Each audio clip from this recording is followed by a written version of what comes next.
मड़वा के एक आदमी की गवर्नमेंट मेडिकल कॉलेज अनंतनाग में वो अपना इलाज करवाने के लिए गए थे। दिल के मरीज़ थे और गवर्नमेंट मेडिकल कॉलेज अनंतनाग में डॉक्टर्स ने, जो उनके परिजन कह रहे हैं, डॉक्टर्स ने उन्हें देखा और डॉक्टर्स ने कहा एंग्जाइटी की परेशानी है, आप इन्हें घर ले जाइए। वो पेशेंट को लेकर वहीं किराए पर जो उन्होंने कमरा अनंतनाग में लिया हुआ था, उस किराए के कमरे में चले गए और पेशेंट की वहाँ पर मौत हो गई। उस मौत के बाद परिजनों ने इल्ज़ाम गवर्नमेंट मेडिकल कॉलेज के प्रशासन के ऊपर जो लगाए वो तो लगाए, उसमें जो इंक्वायरी होगी वो तो होगी, लेकिन मड़वा में रहने वाला ये शख्स जिसकी मौत हुई है, उसकी मौत के बाद उसका जनाजा कब होगा, ये अपने आप में एक बहुत बड़ी खबर है। और ये जो जनाजा है, ये जनाजा इसलिए अहम है क्योंकि ये दर्शाता है, ये बताता है कि 5 अगस्त 2019 तक जो सरकारें जम्मू कश्मीर में रही हैं, जिन सरकारों को लेकर अलग अलग लोग अलग अलग तरह की बातें करते हैं, उन सरकारों ने इन इलाकों को कितना प्रायोरिटाइज किया, उन सरकारों ने इन इलाकों में क्या सुख सुविधाएं पहुंचाई। वो सरकारें जिन सरकारों के नेता और वो लोग जो जम्मू कश्मीर राज्य जिस समय था उसके मुख्यमंत्री भी रहे हैं, जो नेता आजकल 370 और 35A के ऊपर दाएं बाएं सब जगह भाषण दे रहे हैं, वो सभी नेता इस जनाजे की कहानी को ज़रूर सुने। इस कहानी को सुनना इसलिए ज़रूरी है क्योंकि ये दर्शाता है कि जिन इलाकों को सड़कों की ज़रूरत थी, जिन इलाकों को अस्पताल की, जिन इलाकों को स्वास्थ्य व्यवस्थाओं की ज़रूरत थी, जिन इलाकों को ज़रूरत थी कि जिन इलाकों तक 4 लेन डबल लेन सड़क जाती, उन इलाकों का हाल क्या है। मड़वा वो दुश्वार गुजार इलाका है किश्तवाड़ का, जिस इलाके में अगर किसी की मौत गवर्नमेंट मेडिकल कॉलेज अनंतनाग में हो या गवर्नमेंट मेडिकल कॉलेज जम्मू में हो, तो उसकी आखिरी रसूमात को पूरा करने के लिए कितना वक्त लगता है और कितने दुश्वार गुजार रास्तों से गुजर कर मैयत यानी डेड बॉडी मड़वा पहुंचती है, वो जब आप सुनेंगे तो आप अफसोस करेंगे अपने ऊपर कि जम्मू कश्मीर में जितनी भी हुकूमतें रहीं, जितने भी हुक्मरान रहे, उनकी प्रायोरिटी कभी मड़वा नहीं रहा, उनकी प्रायोरिटी कभी दच्छन नहीं रहा, उनकी प्रायोरिटी कभी भी अर्स्टवाइल डिस्ट्रिक्ट डोडा के वो इलाके नहीं रहे जिन इलाकों में आज भी लोग सड़क के लिए परेशान हैं। रामबन, रामसू के ऊपर के पहाड़ों पर रहने वाले लोग आज ये सवाल पूछते हैं कि ये ज्यादती हमारे साथ क्यों। मेरे साथ रऊफ़ हैं, ये एक राजनीतिक दल के साथ जुड़े हुए हैं। मैं इनकी राजनीतिक एफिलिएशन को परे रखते हुए इनकी आवाज़ आप तक पहुंचाऊंगा और आपको ये मालूम होगा कि जिस शख्स की मौत गवर्नमेंट मेडिकल कॉलेज अनंतनाग से बिल्कुल करीब वहीं पर कोई किराए का मकान है, किराए के मकान में हुई, उसके डेड बॉडी को अब मड़वा पहुंचाना है। आप ध्यान से सुनिएगा कि अनंतनाग से मड़वा ये डेड बॉडी कैसे पहुंचेगी। रऊफ़ साहब, सबसे पहले मुझे ये बताइएगा कि जिस शख्स की मौत हुई है, क्या आप उसको जानते थे? सर, मेरा भाई था, मेरे गांव वाला था, मेरा हमसाया सर था। उसका मंजूर अहमद नाम था, अली अहमद जमल उसके पापा का नाम है, जो पैरालाइज्ड बेड पे पड़े हुए हैं। अच्छा, इसके पिताजी पैरालाइज्ड बेड पे पड़े हुए हैं, तो इस बच्चे के बारे में कुछ बताएंगे कि जिसकी मौत हुई है ये क्या करता था, कब से बीमार था? सर, मंजूर अहमद एक लेबर था, इसकी घर में एक वाइफ है और 2 बच्चे हैं और एक पैरालाइज्ड बाप है जो बेड पे पड़ा हुआ है। इसको सर हार्ट की प्रॉब्लम थी। ये अनंतनाग अपने इलाज के लिए आया था, लेकिन अनंतनाग में इसको अच्छा इलाज न मिलने की वजह से ये मौत का शिकार हो गया। मुझे ये बताइएगा कि अब मंजूर का जस्द खाकी या जिसको हम डेड बॉडी अंग्रेजी में कहते हैं, उसे लेकर मड़वा पहुंचाना है, तो ये मड़वा इस वक्त डेड बॉडी कहाँ पहुंची हुई है और मड़वा कितने दिनों में इस मंजूर का जस्द खाकी इसके परिवार वालों के पास पहुंचेगा? सर, यही अलमिया है। ये 1 बजे अनंतनाग से निकली सर। 1 बजे के बाद हमें 30 बंदे इनके साथ उठाने पड़े क्योंकि इसको उस स्ट्रेचर पे उठाना है सर। मरगन टॉप यहाँ जब इनको गावरन पहुंचाया गाड़ी में, गावरन में वहां से रास्ता बंद पड़ा है क्योंकि पहाड़ पे बर्फ पड़ी हुई है। लेकिन हमारी मजबूरी है, हम इस बच्चे को कैसे दफन करेंगे क्योंकि इसका बाप, इसके बहनें, इसके बच्चे सब वहाँ मड़वा में इसका इंतजार कर रहे हैं। इसलिए हमने 30 बंदे इनके साथ दे के इसको मरगन टाप से इसको ले जा रहे हैं। ये रात को बड़वन पहुंचने वाले हैं और सुबह 2 या 3 बजे तक ये मड़वा पहुंचेंगे, क्योंकि 40 बंदे मड़वा से भी निकल चुके हैं जो इनको आगे आए हुए हैं। फिर ये 70 बंदे इसको मड़वा पहुंचाएंगे ताकि इसकी माँ, इसका बाप और इसके बच्चे और इसकी बीवी इसका मुंह देख सके। मुझे ये बताइएगा कि गाड़ी कहाँ तक आती है, और अगर मुझे मड़वा पहुंचना है अनंतनाग, मुझे अगर गवर्नमेंट मेडिकल कॉलेज अनंतनाग से मड़वा पहुंचना है तो रास्ता कौन सा है, और दूसरा अगर गवर्नमेंट मेडिकल कॉलेज जम्मू से मड़वा पहुंचना है तो रास्ता कौन सा है? देखिए सर, अगर आप गर्मियों में वहाँ अनंतनाग पहुंचेंगे तो नहीं, मैं आज की बात कर रहा हूँ, सर्दियों की बात कर रहा हूँ। सर आज की बात तो आज आप वहाँ पहले जान ही सकते हैं, क्योंकि हम लोग मजबूरी में चलते हैं। किसको इतनी मजबूरी है कि वो इस हालत में चले। लेकिन अगर आप आना चाहते हैं तो आपको यहाँ से पहले किश्तवाड़ से 85 किलोमीटर पैदल चल के आप मड़वा पहुंच पाओगे। लेकिन अगर आप अनंतनाग से जाना चाहते हो, फिर आपको यहाँ से पहले अनंतनाग जाना, फिर वहां से मरगन टॉप से आपको पैदल चल के, वहां से भी कोई 120 किलोमीटर चल के आपको मड़वा पहुंचना पड़ेगा। तो सड़क मैग्डमाइज, मुझे कोई कह रहा था कि सिंथन टॉप से जो सड़क है वो बराबर मड़वा तक मैग्डमाइज्ड है, क्या ये सच है? सर सिंथन टॉप हमारे लिए तो कोई फायदा नहीं है। सिंथन टॉप किश्तवाड़ डिस्ट्रिक्ट और अनंतनाग को मिलाता है। इसमें से हमारा ना आसपास कहीं हमारा इलाका है कोसों दूर। अगर आप किश्तवाड़ से, हमारे डिस्ट्रिक्ट से आप अपने तहसील वड़वन पहुंचना चाहते हो, फिर पहले आपको अनंतनाग पहुंचना है। फिर उसके बाद अनंतनाग से आपको लारनू से, गावरन से, फिर मरगन टॉप से आपको मड़वा वड़वन पहुंच सकोगे।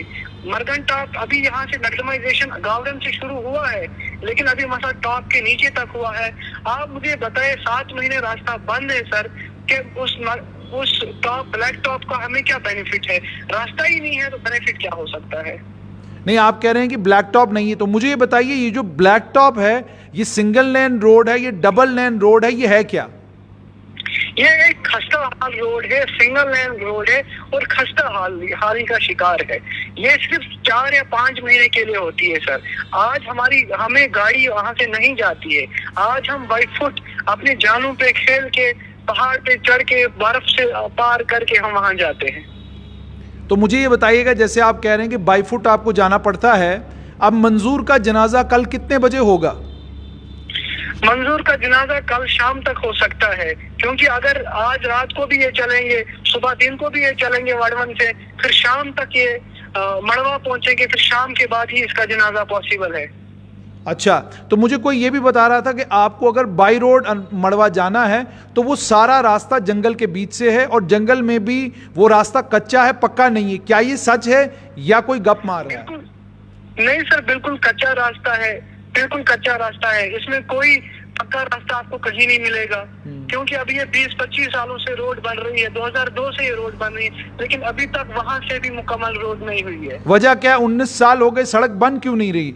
मुझे कोई कह रहा है कि नेशनल कॉन्फ्रेंस का एक बड़ा ताकतवर लीडर है, जिस लीडर के पास इस रोड का ठेका है।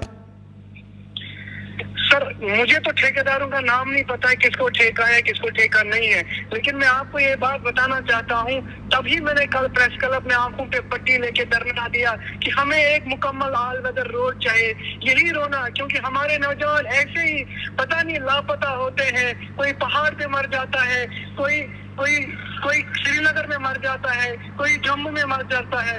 हमें कोई मालूम नहीं होता कि हमारे साथ क्या होगा। हम मुसाफिराना जिंदगी गुजार रहे हैं। कोई भी सरकार हमारी तरफ नहीं देखती है, हमारा नहीं सोचती है। मोबाइल के कितने टावर लगे हैं मड़वा में? मोबाइल के टावर सर लगे हैं, लेकिन कॉल वहां से नहीं आ सकती है। वो कॉल आ नहीं सकती, कॉल जा सकती है?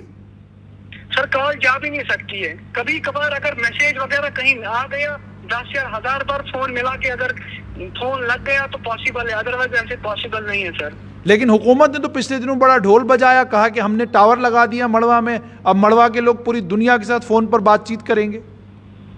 सर हुकूमत के यही दावे, खोखले दावों ने हमें बर्बाद कर दिया, इन सियासत ने हमें बर्बाद कर दिया। हम चाहते हैं कि आप लोग हमारी आवाज ऐवानों तक पहुंचाए, उन लीडरों के कानों तक पहुंचाए जो बड़ी बड़ी गद्दियों में बड़े बड़े दावे करते हैं, 370 तोड़ने और जोड़ने की बातें करते हैं। हमें सिर्फ रोड चाहिए, मुकम्मल रास्ता हमें दीजिए, ताकि हमारे नौजवान बच सके। हमारे नौजवान इस तरह वे इस तरह मुसाफिरी जिंदगी ना गुजारे, इस तरह रास्तों पे ना मरे। हम भी चाहते हैं अगर हम जिए तो अपने घरों में जिए, अगर हम मरे तो अपने घरों में मरे, ताकि वो खाक समझकर वो खाक हमें मिल जाए जिस खाक पे हम पैदा हुए हैं। मुझे ये बताइएगा कि कितने ऐसे इलाके मड़वा और वाड़वन में हैं जिन इलाकों के लिए अभी भी सड़कें नहीं हैं और जहां पर लोगों की आबादी है? देखिए सर, तकरीबन अगर हम मड़वा की बात करें 36 गांव मड़वा में है और ये 20 या 25 गांव इधर वाड़वन में है और 20-25 गांव दक्षिण में आपको मिलेंगे सर। ये तकरीबन ये 3 तहसीलों के सब डिवीजन मड़वा है, यहाँ पे एसडीएम बैठता है। ये 3 तहसील है जहाँ पे आपको कोई फैसिलिटी नहीं है, जहाँ आपके पास रोड नहीं है, जहाँ आपके पास बिजली नहीं है, जहाँ आपके पास टेलीकम्युनिकेशन नहीं है, जहाँ आपके पास हेल्थ स्ट्रक्चर नहीं है, जहाँ आपके पास अच्छी एजुकेशन नहीं है। अच्छा, बहुत बहुत शुक्रिया रऊफ साहब। तो ये थे रऊफ, ये एक राजनीतिक दल के साथ जुड़े हुए हैं और मड़वा से वाड़वन कितना दूर है। और आपको जानकर ये हैरत होगी कि 21वीं सदी है, मड़वा और वाड़वन के आदमी को अगर किश्तवाड़ आना है तो वो पहले अनंतनाग जाता है, अनंतनाग से डिस्ट्रिक्ट रामबन में पहुंचता है, डिस्ट्रिक्ट रामबन से डिस्ट्रिक्ट डोडा में आता है और डिस्ट्रिक्ट डोडा में आने के बाद फिर वो अपने डिस्ट्रिक्ट हेडक्वार्टर पर पहुंचता है किश्तवाड़। और सिंथन टॉप का रास्ता बंद हो जाए और इसके बीच में अगर इसी तरीके से किसी की मौत हो जाए तो उस मृतक व्यक्ति को कांधे पर उठाकर अगर मड़वा या वाड़वन पहुंचाना हो तो कितनी दिक्कत और परेशानी होती होगी, ये उन्हीं मड़वा और वाड़वन के लोगों को पता है। मसला असल में ये है कि सियासत इन इलाकों में बहुत ज़्यादा होती है और सियासत का मतलब सिर्फ इतना कि वोट के वक्त इन लोगों को याद किया जाता है, इनसे वोट लिया जाता है और वोट लेने के बाद इस इलाके को भूला जाता है। और उसके बाद आज अगर कहीं कोई लीडर, कहीं कोई इनका रहनुमा, कहीं कोई पूर्व मंत्री इस इलाके में चला जाए, वो अपने फ़ोटो खिंचवाना नहीं भूलता, वो अपनी वीडियो बनवाना नहीं भूलता, फ़ोटो भी खिंचवाता है, वीडियो भी बनवाता है और उस वीडियो के नीचे लिखता भी है कि दुश्वार गुजार रास्तों पर चलते हुए फलां लीडर साहब जो है मड़वा पहुंच गए। शर्म भी नहीं आती कि आप बरसर इक़्तिदार रहे एक लंबे वक्त तक, आप हुकूमत में रहे एक लंबे वक्त तक, एक लंबे वक्त तक हुकूमत में रहने के बाद अगर आप अपने इलाके के लोगों को सड़क नहीं दे सके, बिजली पानी नहीं दे सके, तो 370-35 से ये खोखले नारे दे देकर, ये सारी नारेबाजी करके क्या आपको लगता है कि मड़वा और वाड़वन के लोगों को कोई फ़ायदा होगा? क्या आपको लगता है कि सुख सुविधाएं जो इन इलाके के लोगों को चाहिए वो इनको मिलेंगी? सरकार अगर प्रायोरिटाइज करना चाहे तो कर सकती है। सरकार अगर करना चाहे तो टनल बनाकर मड़वा और वाड़वन के लोगों को पूरी दुनिया के साथ कनेक्ट कर सकती है। सरकार अगर चाहे तो 4 लेन रोड वहां तक बनाकर मड़वा और वाड़वन को टूरिज्म के मैप पर पूरी दुनिया को दिखा सकती है। लेकिन सरकार अगर चाहे तो, लेकिन सरकार चाहेगी कब? जब सरकार को ये बताने वाले इस इलाके के नेता एकजुट होकर प्रधानमंत्री के समक्ष, गृह मंत्री के समक्ष और बाकी अन्य नेताओं के पास जाएंगे और उनको ये कहेंगे कि हमारे इलाकों को बेहतरीन सड़कों की, बेहतरीन हेल्थ फैसिलिटीज़ की, बेहतरीन इंफ्रास्ट्रक्चर फैसिलिटीज़ की ज़रूरत है और इस चीज़ को सुनिश्चित करिए। और इस चीज़ को आप कैसे करेंगे हमें मालूम नहीं, लेकिन हम आपका साथ और आपकी मदद इसके लिए चाहते हैं। लेकिन क्या इस इलाके के नेता इतना बड़ा रिस्क लेंगे? इतना बड़ा राजनीतिक रिस्क लेकर अपने लोगों के दुख दर्द को, अपने लोगों की तकलीफ को लेकर प्रधानमंत्री और गृह मंत्री के पास जाएंगे? कभी भी नहीं जाएंगे, क्योंकि ये उनकी राजनीति को सूट नहीं करता। क्योंकि जिस चीज़ से इस इलाके के लोगों का भला हो, लोगों की परेशानियां और दिक्कतें कम हो, वो चीज़ें नेता अक्सर कम किया करते हैं। दिक्कत दूर हो गई तो फिर चुनाव जो है सड़क के ऊपर नहीं लड़ा जा सकता, फिर चुनाव जो है सुख सुविधाओं के ऊपर नहीं लड़ा जा सकता। आम जनमानस से भी मेरी विनम्र विनती और आग्रह, बिजली, पानी, सड़क, ये वो 3 सुविधाएं हैं जिनको लेकर आपको लड़ाई लड़नी चाहिए। लेकिन अफसोस ये, बिजली, पानी, सड़क आपकी भी प्रायोरिटी नहीं। यदि आपकी प्रायोरिटी होती तो जो कमेंट बॉक्स में पढ़ने को मिलता है वो हमें पढ़ने को नहीं मिलता। हमें पढ़ने को मिलता कि आप लोग कितना जाग गए हैं और अब आप अपने नेता को कहते हैं 370-35 पे बात बाद में करना, पहले हमें सड़क ला कर दो, पहले डिस्ट्रिक्ट हॉस्पिटल किश्तवाड़ में हमें डॉक्टर ला कर दो, पहले हमें इंफ्रास्ट्रक्चर फैसिलिटीज़ दो, पहले हमें एक यूनिवर्सिटी कैंपस दो, पहले हमें जो यूनिवर्सिटी कैंपस यहाँ पर है उसको फंक्शनल बनाओ, पहले यहाँ में डिग्री कॉलेजेस में लेक्चरर्स की, प्रोफेसर्स की जो कमी है उसको दूर करो। जो डिग्री कॉलेज आपने दूर दराज इलाकों में बनाए हैं उन डिग्री कॉलेजों को फुली फंक्शनल करो। पहले जो वहाँ पर अलग अलग श्रद्धा के स्थान हैं, जो जिन अलग अलग पर्यटन स्थलों पर लोग आते हैं, जिन अलग अलग धार्मिक स्थलों पर यात्रा के रूप में लोग आते हैं, उन यात्रा के स्थलों के लिए 4 लेन 2 लेन रोड बनाओ। उसके बाद आकर हमें 370 और 35A पर लेक्चर देना।